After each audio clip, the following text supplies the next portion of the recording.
And now Israel has approved the construction of 640 settler units in occupied Palestinian territories.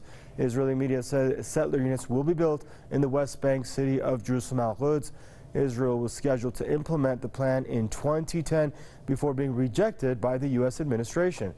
Emboldened by U.S. President Donald Trump's all-out support, Israel has stepped up its settlement construction activities in occupied territories. All Israeli settlements are illegal under international law.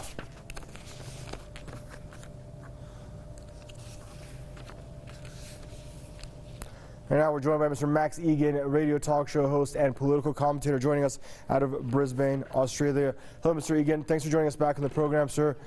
Your thoughts on this unprecedented Israeli settlement expansion there on Palestinian land?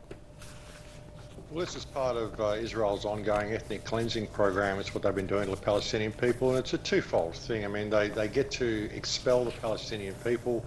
They also get to create more tension. Of course, there'll be more stone throwers as a result of this, more angry kids, disgusted at the way their parents are being treated. It'll throw rocks at tanks, which gives Israel the excuse to say, look, there's all these terrorists attacking us and get more funding. It's this vicious loop they've got the world caught up in to continue funding them while they continue their ethnic cleansing program. Ethnic cleansing takes many forms. It isn't just killing the people. It's also destroying their culture, destroying their heritage, destroying their language. And that's what Israel is doing to the Palestinian people. As you say, very, very emboldened by Trump's actions. Trump has shown endless support for the state of Israel, probably more than all the other presidents combined.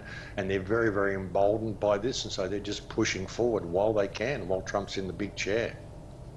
And Donald Trump was actually boasting about that just a few hours ago, that the Israeli premier has referred to me as a friend of Israel, a huge honor for Donald Trump. Why is that a big honor when a regime that's been referred to by many as an apartheid regime that is marginalizing an indigenous people and brutally at that stealing their land? You know what they're doing to them when it comes to internal domestic policy.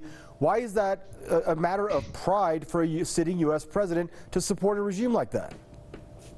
Well, they've got to continue the theatre that Israel is God's chosen people. America being a Christian nation, they're all caught in this belief that they need to support the state of Israel in whatever form it takes. Donald Trump wants to be seen as someone that's really supporting God and all this sort of stuff, so he stands by Israel. And really, when you look at it, the Christians are under as much threat from the Israeli state as the Muslims and everybody else, because the Israeli state's playing them all off against each other. But of course, Trump's daughter's married into the regime now, so he's going to support it as much as he can. I mean, these are the people who control the banking cartels all around the world. They basically have infiltrated into all governments around the world. So if he can get in with that group, then he's pretty well set for life. So that's what he's doing. He's just feathering his own nest and feathering the nest of his daughter. Thank you. That's some good food for thought there. Mr. Max Egan there, joining us out of Brisbane, Australia, radio talk show host and political commentator.